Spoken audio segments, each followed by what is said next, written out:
As you may have guessed, we're doing something a little different today. We're doing a little something different with one of our relatively new ministries here at St. James, the St. James Players. This is their third offering for us. It takes many hours to put these things together. They shared with us a performance last summer, and they repeated that performance during Holy Week as well. And then they also performed for us a sermon drama at the end of December. So today we welcome them again, and we're thankful for their ministry and their offering for us. What we're going to do today is in a moment when they begin, I'm going to encourage you, unlike a play, at the end of their offering for us, their sermon drama, I would invite you to hold your applause and sit with the message and the gift that they have given as you would a typical sermon, treat it as a typical sermon. We'll have an opportunity to offer our thanks to them at the feast. And I know as Episcopalians, doing things a little differently can sometimes be a little uncomfortable. So thank you for your bravery for being in the pews today. We're grateful for you being willing to try this new way of hearing the word from God, and a new way of experiencing a sermon. So I would invite you to take a few moments and center yourself so that you may receive what our group, the St. James Players, has prepared for us today. So I invite you into a brief bit of contemplation as we begin.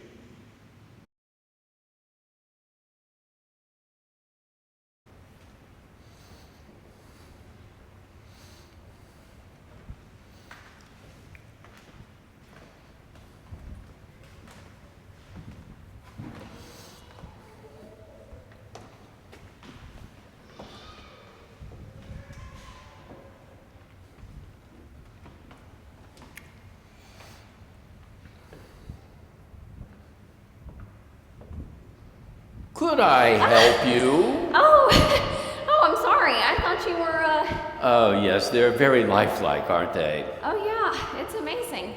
Stuart Cravers, I'm the manager here. Allison Roberts. I'm so glad you're here. We've been expecting you. I'm so sorry for your loss, but I want you to know that we're doing our very best for your mother. Thank you. Have you ever seen one of these holographic icons before? Or up close? No, not really. I've never been to one of these places, and to tell you the truth, I hate cemeteries too. Oh, you're not alone. Many people feel that way. They all look so different from what I expected. Well, there are no traditional grave markers here. We have gotten rid of the marble stones that we used to have. I guess so. So instead we have these holograms here. Would you like to see how one works? Oh, yes, I'd like that. Okay. Well, this is one of our older models here. As you can see, it's in neutral mode and will be activated, can be activated when someone approaches if it's set for that. It can work both a motion sensor or this button right here. Hello, my name is Priscilla Dunwitty. I am the wife of Clarence Dunwitty and the beloved mother of Clarence Jr. I was born on October 14, 1975, and I died on August 3rd, 2033. To all my family and friends, I had a wonderful life, and I love you. Wow, that's so real. Yes, they are. When we started with these, we began by simply copying traditional grave markers. Name, dates, maybe some stock phrases. But then we learned that many of our clients wanted to express their final words more fully. So we acquired more memory, and now we let our clients record longer messages, like this one.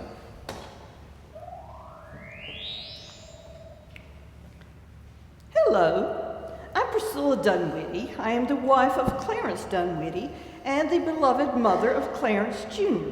and the not-so-beloved ex-wife of Archibald Simmons and reluctant stepmother to his 2 children by a previous marriage, George and Julie, who will now have to find a new target for their resentment. Oh, Norma, I am not this frank. But I am reasonably certain neither will ever come to this site to pay their respects, since, of course, they have none. I spent the last 40 years of my life in thankless service to the Piscataway Junior High School as secretary, where I would often dream of the day I could rest and enjoy the fruits of my labor. Oh, so let me just say thank you to all those little darlings who obviously helped me to this place much sooner than I had planned. Whoa, that's a little grim, isn't it? Well, let's remember that she, the deceased, recorded this message herself. And since we have a high commitment to honor the wishes of our clients, we don't edit anything unless we absolutely have to. I guess that's a good thing. Well, in your mother's case, she didn't leave a message before she passed away. So in that case, it's up to the family. You can program something more positive. Here's a somewhat more upbeat example. Oh, where should I look? Oh, there. Hello, my name is Celeste Beauvoir, and if I look familiar to you, it might be that you've seen my pictures. As you can tell, I've done some modeling in my time. Oh, I've done so much in my time. I organized the Little Miss Beauty pageants. I wrote a news column for the Junior League newsletter. Oh, and once I even played Juliet in the Beautify Bel Air fundraiser. Oh, you might say, I've tasted the sweet wine of this world and drained it to the last drop 2 or 3 times a day, at least. Well, in all my roles, I've tried to follow one simple rule. Well, Blue Eyes said it best in song. I've lived a life that's full. I followed each and every highway. But much more than this, I did it my way. Now, what more could you add to that? Jennifer, Jordan, if you're seeing this, I'm sorry, but Mommy's dead. I love you. The family came up with that? No, she's still with us. She's in our EIP program. EIP? Eulogy insurance. We like to think of it as the last word in coverage. You can download a message now and then simply update it from time to time. You know, I was noticing your, Icons. Yeah. They all look kind of young. Well, most people don't want to be remembered as old and sick, so we make adjustments, unless you don't want that. No, it's okay. I wasn't there, but I guess my mother was in a lot of pain at the end, and I'd rather not see that.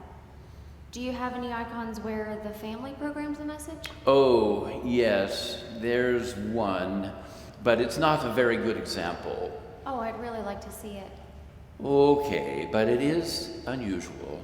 Right there.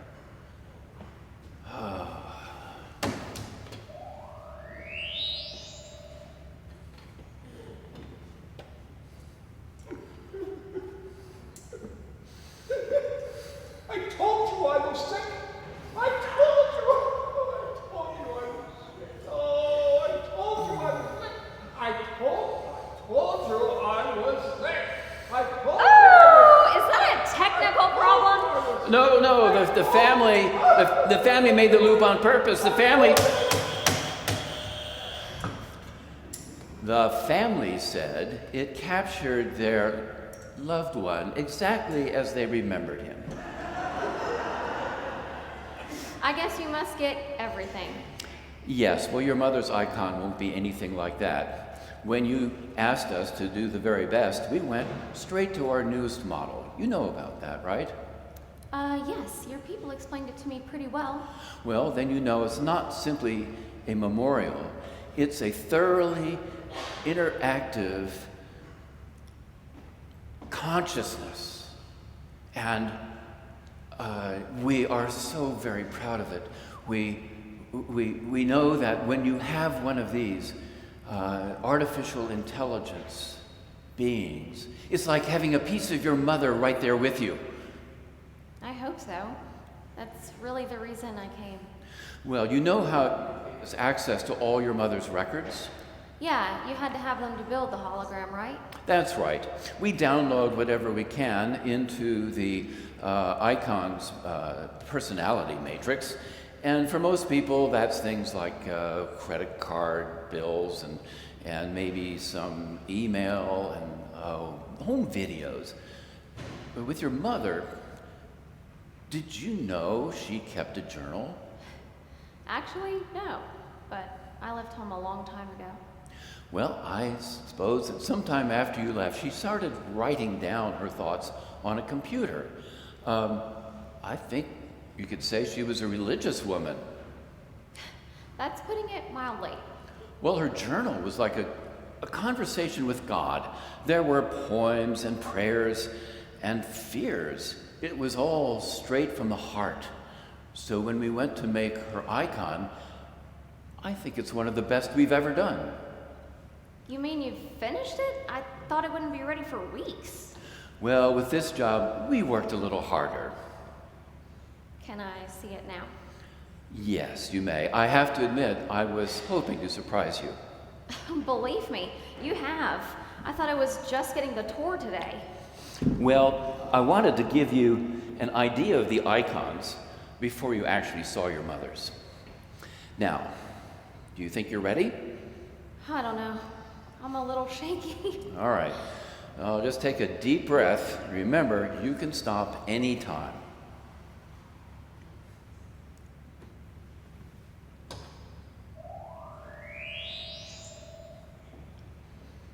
Oh my God. That looks just like her. She used to smile exactly like that. What do I say? You can say anything you want. Pretend it's a real person. Hello, Mom. Allison, darling, thank you for coming. I'll just leave you two alone to talk. Mom, I'm sorry it's been so long. Oh, honey, I missed you so much. I meant to come before, I just couldn't. I'm glad you're here now. Yeah, I just wish you were here too. It's all right, Allison. I know when my mother died, I felt guilty about so many things. I don't want you to feel that way. I don't know.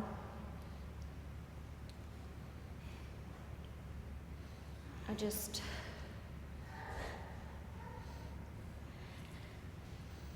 wish I could be here with you. Well, I'm really glad you're here now. And if you have anything you need to say. After you and Dad split, I just didn't want to be around anymore. I guess I was angry with you for some reason.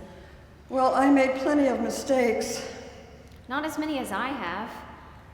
I wish I could say it turned out the way you wanted. Honey, I was always proud of you. That's because you don't know everything that I've done. I always give you such a hard time. I'm sorry.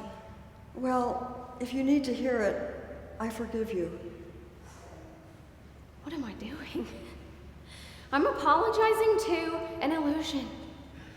You can't even hear me. Are you sure? Oh, yeah. Maybe there's an afterlife. Is that it, Mom? I stopped going to church a long time ago. I'm just not religious like you were. It's funny. I never thought of myself as religious. How can you say that? You were always going to some prayer group, reading your Bible all the time. You were always so sure about everything. Is that what it looked like? Oh, honey, I wasn't praying because I was sure. I was praying because I had to. And at the very end, I was only sure of a few things. Like what? I knew that somebody loved me. And I knew that somebody was Jesus. Oh, is that all? Mom, how can you know something like that? I mean, look at this world. It's screwed up. Nobody stays together anymore. People are hurting all the time. They get sick and they die. Mom, do you understand that? They die. You died. I came home too late. I just came home too late.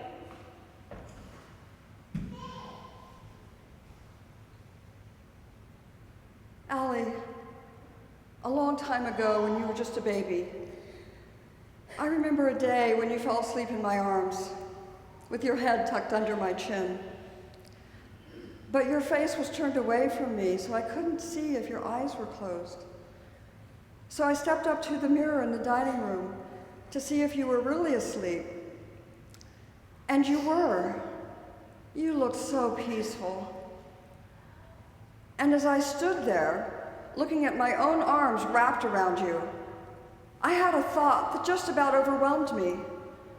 I thought, oh dear God, could this possibly be what you feel about me?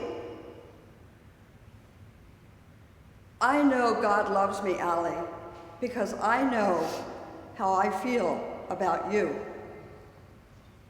Oh, Mom, I wish this were really you. I'm sorry I can't be here in person. I'm somewhere else. But everything I said is really me. And it's not too late to come home. I know, because I'm there.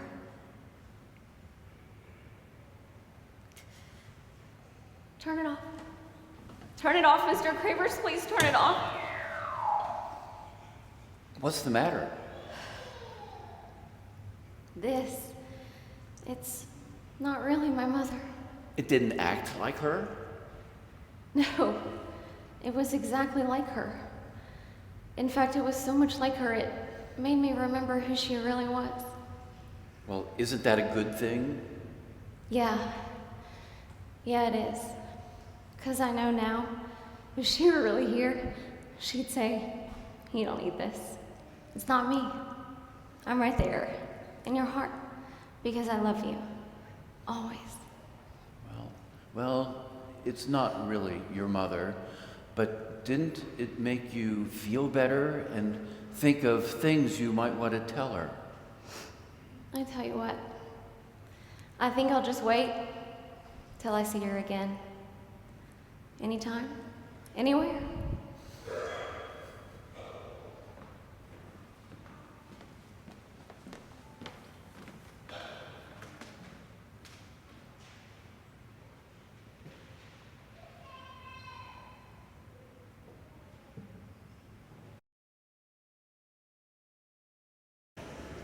You may be seated for a few announcements. I want to welcome up our St. James players so that we can offer our gratitude for their gift to us and their offering to us.